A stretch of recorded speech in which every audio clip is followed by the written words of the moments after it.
Hello, hello! Je vous retrouve aujourd'hui pour la rénovation d'une commode slash coiffeuse. Depuis quelques temps, je voulais une commode, mais j'avais un petit budget. Et comme depuis quelques années, de temps en temps, je rénovais un meuble pour le mettre à mon goût, je me suis dit, je vais repartir sur ce terrain-là. J'ai vu cette commode chez une amie et j'ai eu tout de suite la vision. Et quand elle a déménagé, elle a proposé de me la revendre. Donc je l'ai acheté 50 euros. Ensuite, avec 53 euros d'achat sur Leroy Merlin, je l'ai rénovée pour la mettre à mon goût. Cette rénovation m'a pris quelques heures de travail, étalées sur 4 jours. Mais toutes ces heures de travail ont valu la peine parce qu'aujourd'hui, j'ai exactement la commode que je voulais et à moindre coût. Trêve de bavardage, je vais vous montrer comment j'ai fait. Let's go! Pour ma rénovation, je vais avoir besoin d'un vernis mat transparent, d'une peinture crème, la marque Libérance. C'est une marque que j'ai déjà utilisée et franchement, jamais été déçue. Comme je souhaite un effet vieilli sur ma commode, je vais utiliser cette patine couleur terre. De l'acétone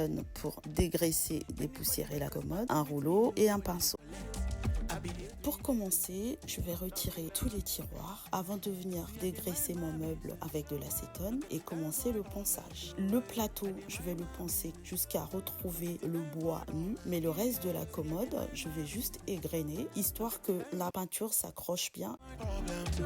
Là, j'ai tout égrené, donc le plateau, j'ai fini de le poncer. Et c'est là que je vous dévoile mon plan. Le plateau, je vais le laisser nu, je vais juste y mettre le vernis. Et je vais peindre le reste de la commode et le miroir en blanc cassé. Je viendrai ensuite ajouter la patine pour mon effet vieilli. Il ne me reste plus qu'à tout dépoussiérer et ensuite, je vais faire une finition à l'acétone pour que moindre grain de poussière n'y soit pas. J'ai nettoyé les meubles avec l'acétone. Je suis dans la maison parce que le soleil s'est fait la malle, la pluie est menaçante. Donc aujourd'hui, je vais passer à l'étape peinture. Et avant de commencer à peindre, je mets le scotch bleu pour protéger les parties qui ne vont pas recevoir de la peinture. Masquage terminé. Je vais commencer par les tiroirs.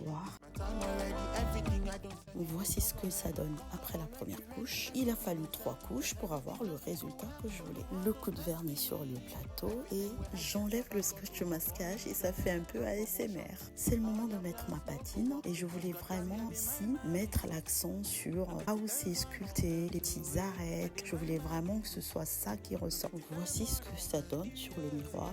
Franchement, j'aime beaucoup. Pour l'instant, ça va rester comme ça. Je vais voir en séchant si je dois rajouter ou pas. Je vais repasser un chiffon juste pour flouter un peu les délimitations, mais sinon, je vais rester comme ça. Et voici ce que ça donne sur la commode. Là va arriver l'étape des poignets. C'est monsieur mon mari qui s'en est occupé. Voilà, après des heures et des heures et des heures de travail, j'ai fini. C'est exactement ce que je voulais. Les poignets, je les ai achetés sur Amazon. Je vais vous mettre la référence. La commode est remontée dans ma chambre. J'enlève les protections sur le miroir. Bon, ne faites pas attention à la couleur rose Barbie de ma chambre. C'est un chantier dont on doit s'occuper. Je vous montrerai. Et cette place n'est pas la place définitive de la commode. Je la bougerai une fois que tout sera terminé. Et merci d'avoir regardé cette vidéo. Surtout, n'hésitez pas à liker, à commenter, à partager parce que ça me donne de la force. Et bisous bisous!